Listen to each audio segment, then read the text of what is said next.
बिस्मिल्लाहिर्रहमानिर्रहीम, अस्सलाम वालेकुम। इसराना नहीं साहब की खिदमत में दोबारा हाज़िर हुए हैं।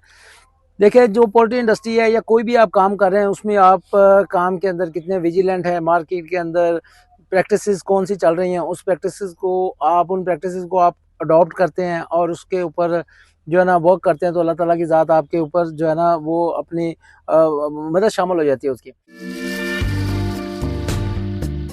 अब ये जो सीज़न है इसमें डस्ट बहुत ज़्यादा है, स्पेशली हमारे जो लोकल सीज़न है उसमें वाडियाँ आती हैं, जो गंदम है उसकी कटाई होती है, तो उसकी वजह से बहुत सारे जो है ना वो हल्का बारीक जो है ना वो एयर की थ्रू आपके हाउस के अंदर एंटर होता है, इनलेट्स के थ्रू या पैड्स के थ्रू, या पैड चोक करते हैं और बर्ड की जो सांस की नाली है, ट्रैकिया है, उसको डैमेज करते हैं, सीलिया डैमेज हो जाता है ना। ये हल्का सा भी इसको हिलाया, हिलाने के बाद आपको हल्की हल्की डस्ट नज़र आ रही होगी, तो डेफिनेटली जो चीज़ इसमें से उड़ रही है या ये डस्ट है, ये हमारे करीब तरीन जगह पे जाएगी, ये एयर के थ्रू ट्रैवल करेगी, तो ये हमारे बर्ड को नुकसान देगी। आज की वीडियो में हम डिस्कस करेंगे कि जो मखमल का कपड़ा लगा के अपने डस्ट को बाहर रोकना और उसको फिर उसको बाकी प्रैक्टिसेस को किस तरह से साथ में मैनेज करना है, कि आपने कपड़ा लगा दिया, उसकी सफाई कैसे करनी है, उसके साथ उसके हर्डल्स क्या हैं, उसकी जो एयर की स्पीड है हवा अंदर एंटर होने की वो कम हो जाती है, उसको कैसे मैनेज करना है, और इस कपड़े का क्या फ़ायदा है, स्पेशली उस जो है ना वो बंदे से ही पूछना चाहिए जो इसमें फुली इन्वॉल्व है। अभी हम आपकी मुलाकात करवाते हैं सुपरवाइज़र जो है सुपरवाइज़र मोहम्मद अहमद, उनके साथ, और उनसे इसकी डिटेल लेते हैं कि ये जो कपड़ा लगा है इसका आपको क्या फ़ायदा हो रहा है। डेफिनेटली इसका फ़ायदा हो रहा है, लेकिन इनकी ज़बानी सुनते हैं ताकि सुपरवाइज़र टू सुपरवाइज़र मैसेज अच्छे तरीके से कन्वे हो सके। हाँ जी, अस्सलाम वालेकुम। वालेकुम अस्सलाम। क्या हाल है, ठीक हो? ठीक ठाक, शुक्र। हाँ जी, दसो कोई ਇਹਦੇ ਬਾਰੇ ਚ कपड़े के बारे किस तरह ਤੁਸੀਂ कितने दिन पहले लगाया ਤੇ ਹਾਲੇ ਵਾੜੀਆਂ ਸ਼ੁਰੂ नहीं ਹੋਈਆਂ फिर भी ਤੁਸੀਂ लगा लिया? ਸਰ ਇਹ ਅਸੀਂ ਕੱਪੜਾ ਜਿਹੜਾ ਹੈ ਨਾ ਆਪਣੇ ਚੂਜ਼ੇ ਦੇ ਆਉਣ ਤੋਂ ਪਹਿਲੇ ਲਾ ਦਿੱਤਾ ਸੀ। ਮਤਲਬ ਇਹ ਚੂਜ਼ਾ ਸਾਡੇ ਕੋਲ ਆਇਆ ਨਹੀਂ, ਅਸੀਂ ਪਹਿਲੇ ਲਾ ਦਿੱਤਾ ਸੀ। ਕਿਉਂ ਲਾਇਆ ਕਿ ਤੁਹਾਨੂੰ ਪਤਾ ਹੈ ਅੱਜ ਕੱਲ ਜਿਹੜੀਆਂ ਨਾ ਵਾੜੀਆਂ ਸ਼ੁਰੂ ਹੈ, ਮਤਲਬ ਇਹ ਸ਼ੁਰੂ ਨਹੀਂ ਹੋਈਆਂ ਲੇਕਿਨ ਅਰੂਜ ਤੇ ਹੈ। ਡੈਫੀਨਿਟਲੀ ਹਾਂਜੀ, ਤੇ ਅੱਜ ਕੱਲ ਦੇ ਨਾ ਮੌਸਮ ਵਿੱਚ ਡਸਟ ਬਹੁਤ ਜ਼ਿਆਦਾ ਹੁੰਦੀ ਹੈ, ਤੇ ਅਸੀਂ ਇਸ ਵਾਸਤੇ ਲਾਏ ਨੇ ਕਿ ਜਿਹੜੇ ਸਾਡੇ ਵੈਂਟਾਂ ਵਿੱਚ ਅੰਦਰ ਡਸਟ ਨਾ ਜਾਵੇ।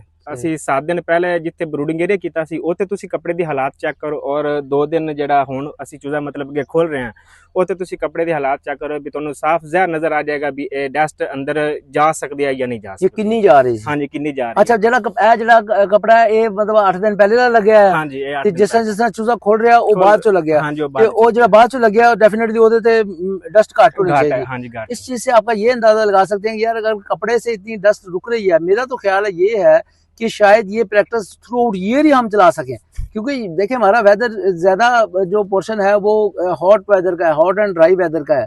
हॉट एंड ड्राई वेदर में डस्ट वैसे ही बहुत है, मतलब ये नहीं कि सिर्फ गंदम की जो है ना वो डस्ट है, वैसे नॉर्मल डस्ट भी बहुत है। आए इसका फर्क महसूस करते, पहले इसको आप अच्छे तरीके से चेक कर लें इसमें। अच्छा, इसका सफाई करने का क्या है वो भी आप?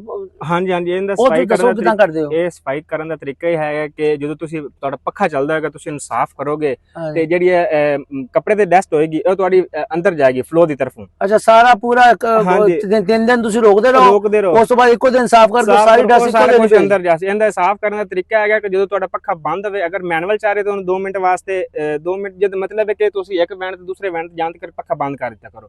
ਇੱਕ ਮੁੰਡਾ ਉੱਥੇ ਖੜਾ ਹੋ ਜਾਵੇ, ਉਹ ਪੱਖਾ ਬੰਦ करे, जल्दी ना साफ कर लो, कपड़े ना कर लो, या मतलब ये नहीं करना है। ये भी एक पॉइंट है कि वैसे जी वो कपड़ा साफ कर दो जी, वो सारा लड़का आएगा वो सारे कपड़ा साफ कर रहा है, लेकिन वो जो 2 दिन की आपने डस्ट इकट्ठी की और एक ही दिन में उसको सारी दे दी, तो आज हम फर्क महसूस कर दे। ਜਿਹੜਾ ਪਹਿਲਾ ਦਿਨ ਲਗਾਇਆ ਸੀ ਕਪੜਾ ਉਹ ਸਾਨੂੰ ਦਿਖਾਓ, ਉਸ ਤੋਂ ਬਾਅਦ ਜਿਹੜਾ ਰੀਸੈਂਟਲੀ ਲੱਗਿਆ ਜਿਹਦੇ ਤੇ ਡਸਟ ਘੱਟ ਜਮਾ ਹੋਈ ਹੈ ਉਹ ਦਿਖਾਓ। ਹਾਂਜੀ, ਇਹ ਕਪੜਾ ਹੈ। ਹਾਂਜੀ ਸਰ, ਇਹ ਪਹਿਲੇ ਦਿਨ ਦਾ ਜਿਹੜਾ ਸਾਡਾ ਚੂਜ਼ਾ ਸੀ ਬਰੂਡਿੰਗ ਏਰੀਆ ਚ, वो वेंट है, मतलब वेंट तो सारे एक तरफ लग गए हैं ना, मतलब सारे वेंटों का कपड़ा लगा दिया, लेकिन सबसे ज्यादा यूज कौन सा हो रहा है कि जिस दिन जिस जगह पे ब्रूडिंग थी, हाँ जी, ब्रूडिंग वो कपड़ा है। हाँ जी, पहले दिन का जो कपड़ा यूज हो रहा है ना, जो बहुत पुराना लगाया, ਉਹਦੇ ਤੇ वाकई डस्ट महसूस हो रही है। देखो तुम हाथ रख के ताकि अंदर ना डस्ट जाए, अभी शायद फैन चल रहा हो तो आपको ये फील होगा। ये देखें, हाँ जी अहमद, नजर आ रहे हैं ना? हाँ, देखो और दोनों का डिफरेंस चेक करो।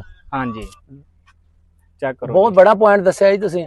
देखो काम सारे बंदे करते पे ने, लेकिन ਉਹਦੇ ਵਿੱਚ कितना माइक्रो लेवल वर्किंग कर रहे हैं, कितनी ज्यादा वेल कॉन्शियस हो तुसीं अपने काम ਦੇ ਉੱਤੇ। ਹਾਂਜੀ, डिफरेंसेस किस तरह देख रहे हो?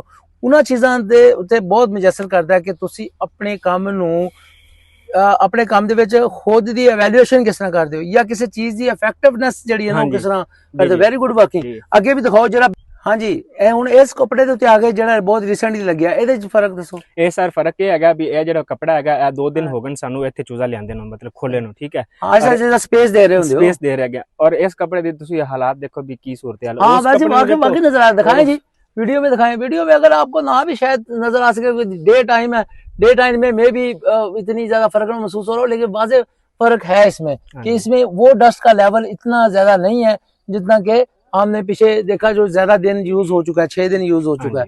अच्छा अब वो प्रैक्टिस भी ਅਸੀਂ ਇਹਨੂੰ ਅਹਿਮਦ ਨੂੰ ਦੱਸ ਕਹਿੰਦੇ ਆ ਕਿ ਸਾਨੂੰ ਉਹ ਪ੍ਰੈਕਟਿਸ ਵੀ ਕਰਕੇ ਦਿਖਾਓ ਕਿ ਜਿਹੜਾ ਪੱਖਾ ਚੱਲਦੇ ਹੋਇਆ ਸਫਾਈ ਕਰੀਏ, जो पखा चलते हैं सफाई करेंगे वो जी डस्ट अंदर आएगी, ताकि हम आपको विजुअली दिखा सकें कि यार ये फर्क है भाई, आपने सफाई करनी है तो वो कैसे करनी है।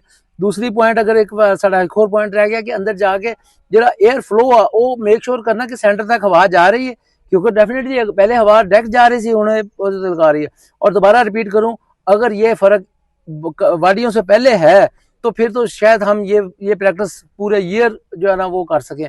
और जब आपने पूरे ईयर में ये प्रैक्टिस करनी है तो फिर इसको लगाने का तरीका भी डिफरेंट किया जा सकता है, ताकि कपड़ा बाहर आ सके, उतारा जा सके और इन्हों धोया जा सके। जिस तरह जो पैड़ा ते लांदे हो किदां धोंदे हो? वो भी सारा उतार के उतार के साफ कर दे ना, उतार के साफ कर दे। चलो ਔਰ ਇਹ ਹੈ ਕਿ ਅਸੀਂ ਮਤਲਬ ਕਿ ਇਸ ਟਾਈਮ ਅਸੀਂ ਵੈਂਟ ਯੂਜ਼ ਕਰ ਰਹੇ ਹਾਂ। ਜਦੋਂ ਵੈਂਟਾਂ ਤੋਂ ਅਸੀਂ ਪੈਡਾਂ ਤੇ ਜਾਵਣਾ ਨਾ ਤਾਂ ਅਸੀਂ ਉਹ ਵੀ ਪੈਡਾਂ ਤੇ ਵੀ ਅਸੀਂ ਪਰਦਾ ਲਾਇਆ ਹੋਇਆ ਹੈ, ਤਾਂ ਕਿ ਅਸੀਂ ਜਦੋਂ ਅਸੀਂ ਮਤਲਬ ਕਿ ਪਰਦਾ ਲਾਉਣਾ ਤਾਂ ਸਾਨੂੰ ਵੱਜਣਾ ਨਾ ਪਵੇ ਵੀ ਉਹ ਪਰਦਾ ਲਾ ਲਓ ਇੰਜ ਕਰ ਲਓ ਇੰਜ ਕਰ, ਨਹੀਂ ਅਸੀਂ ਪਹਿਲੇ ਹੀ ਉਹ ਪਰਦਾ ਲਾ ਕੇ ਪੈਡਾਂ ਲਾਇਆ ਹੋਇਆ ਹੈਗਾ, ਤਾਂ ਕਿ ਜਦੋਂ ਵੈਂਟ ਅਸੀਂ ਬੰਦ ਕਰਨੇ ਨੇ ਵੈਂਟ ਤੋਂ ਸਾਡੀ ਖਤਮ ਛਾਪਰ ਪੈਡਾਂ ਥੱਲੇ ਕਰ ਦਿੱਤਾ ਬਸ। ਹਾਂਜੀ ਹੁਣ ਤੁਸੀਂ ਬੁక్స్ ਦੀ ਗੱਲ ਕਰੋ ਤੇ ਪ੍ਰੋਐਕਟਿਵ ਅਪਰੋਚ ਤੇ ਇਟਸ ਕਾਲਡ ਪ੍ਰੋਐਕਟਿਵ ਅਪਰੋਚ, ਕਿ ਮਤਲਬ ਪਹਿਲੇ ਤੁਸੀਂ ਆਪਣਾ ਕੰਮ ਕਰਕੇ ਰੱਖੋ ਨਾ ਕਿ ਆਪਕੀ ਕੋਈ ਤੁਹਾਡਾ ਕੋਈ ਇਹ ਫਲਾਗ ਪਹਿਲੀ ਦਫਾ ਤਾਂ ਨਹੀਂ ਆਇਆ ਨਾ। ਨਹੀਂ ਜੀ ਹਮੇਸ਼ਾ ਤੁਸੀਂ ਪਾਕਿਸਤਾਨ ਚ ਪਹਿਲੇ ਬੜੇ ਹੋ, ਤੁਹਾਨੂੰ ਪਤਾ ਕਿ ਇਸ ਸੀਜ਼ਨ ਦੇ ਵਿੱਚ ਸਾਡੇ ਕੋਲ ਇਹ ਚੈਲੰਜਸ ਆਣੇ ਨੇ ਤੇ ਉਹ ਚੈਲੰਜਸ ਨੂੰ ਕੰਪੀਟ ਕਰਨ ਵਾਸਤੇ ਤੁਹਾਡੇ ਕੋਲ ਪਹਿਲੇ ਤੋਂ ਤਿਆਰੀ ਹੋਣੀ ਚਾਹੀਦੀ। ਬਿਲਕੁਲ ਸਾਨੂੰ ਪਤਾ ਹੈਗਾ ਵੀ ਇਹ ਜਦੋਂ ਮੌਸਮ ਹੈਗਾ ਵਾੜੀਆਂ ਵਿੱਚ ਡਸਟ ਅੰਦਰ ਜਾਣੀ, ਅਸੀਂ ਉਸ ਟਾਈਮ ਅੱਛਾ ਠੀਕ ਹੈ ਜਿਹੜੇ ਬੜੇ ਦਿਨ ਪੈਣ ਅਜੇ ਤੇ ਕਿਹੜੇ ਵਾੜੀਆਂ ਲੱਗੀਆਂ ਹੋਈਆਂ ਹੈਗੀਆਂ, ਲੇਕਿਨ ਆ ਤੁਹਾਨੂੰ ਸਾਫ਼ ਜ਼ਾਹਰ ਨਜ਼ਰ ਆ ਰਿਹਾ ਵੀ ਜੇ ਵਾੜੀਆਂ ਸ਼ੁਰੂ ਨਹੀਂ ਹੋਈਆਂ ਤੇ ਕੱਪੜਾ ਜਿਹੜੀ ਅੰਦਰ ਹਵਾ ਜਾ ਰਹੀ ਹੈ ਵੈਂਟਾਂ ਤਰਫੋਂ, ਉਹ ਹਵਾ ਦੇ ਵਿੱਚ ਕੀ ਜਾ ਰਹੀ है। जबरदस्त।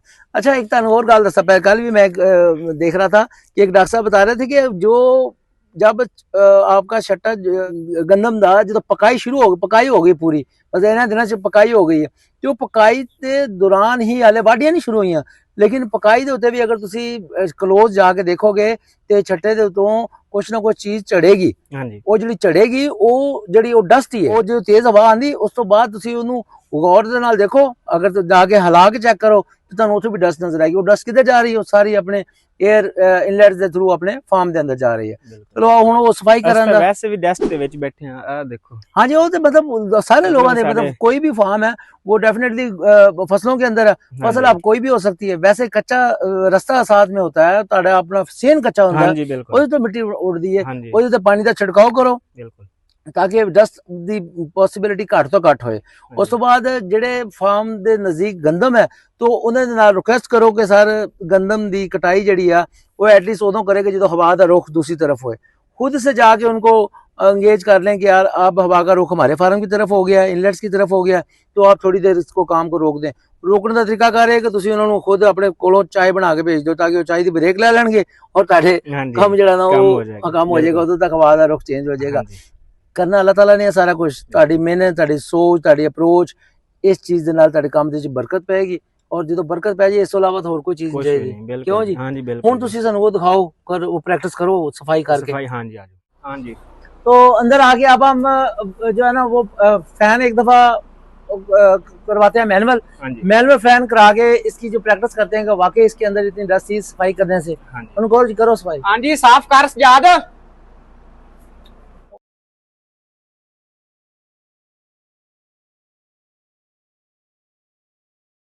बस ये देखिए आपने मेरा ख्याल चेक कर लिया। आ गई वीडियो आ गया जी। अहमद इतना ज्यादा डस्ट है, बहुत ज्यादा डस्ट आ रही है। हाँ जी बस कर ना साफ कर।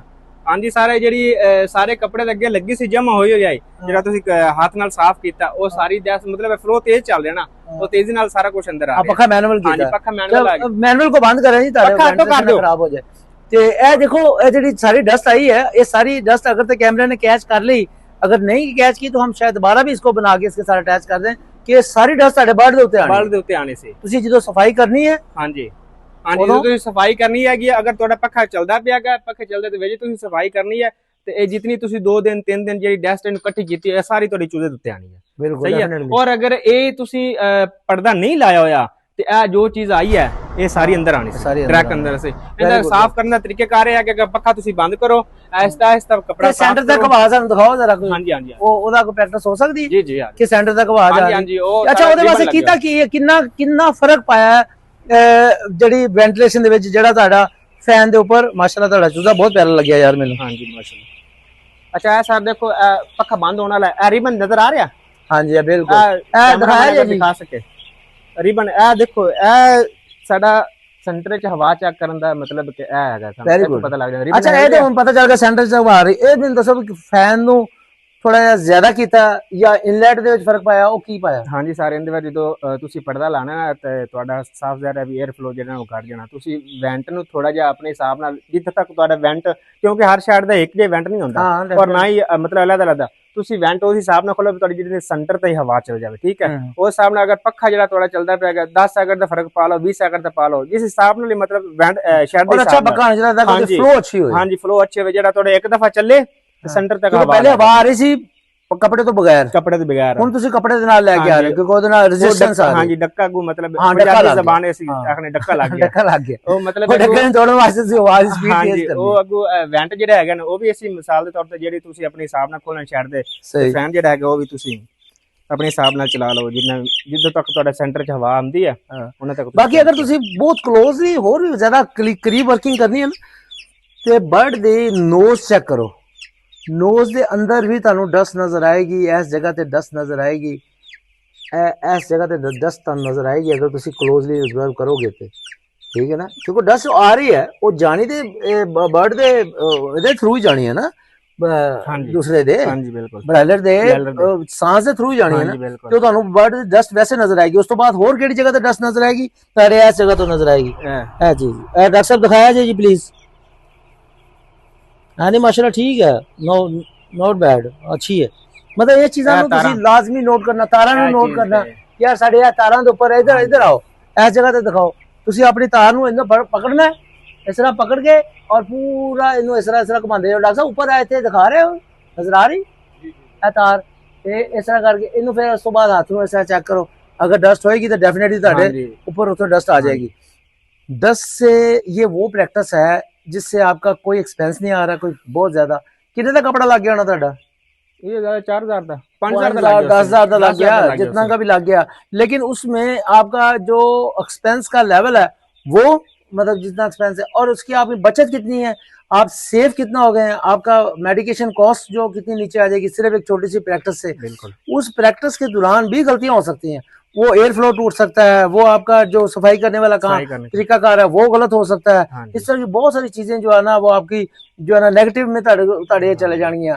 इन चीज़ों का ख्याल रखो। और इस वीडियो में आपने कमेंट सेक्शन में ये भी बताएं कि जो काम अहमद से नहीं हो सका वो उस्ताद राशिद कर सकता है, वो बता दें।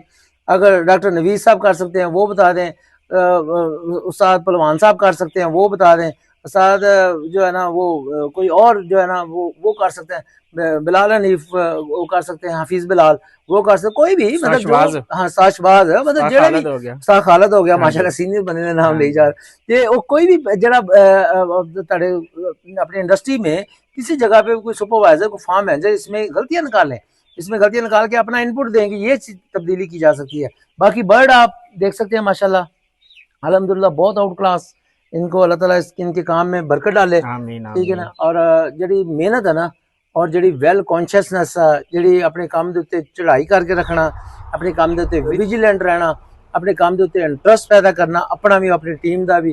टीम वर्क बहुत ज़रूरी है, टीम वर्क के साथ वक्त से आपकी काम में बरकत डलती है और हर बंदा अपने अपने काम के अंदर मगन होता है।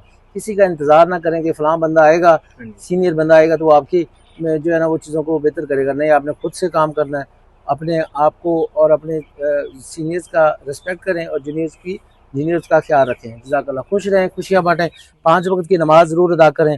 और अपने आसपास लोगों के साथ इतनी मोहब्बत करें कि वो कोई बंदा पहचान ना सके कि कौन सीनियर है कौन जूनियर है। हम सब का रिज़्क एक जगह पे है और इस रिज़्क की वंड अल्लाह ताला ने दी है, किसी का कम है किसी का ज़्यादा। जज़ाकल्लाह।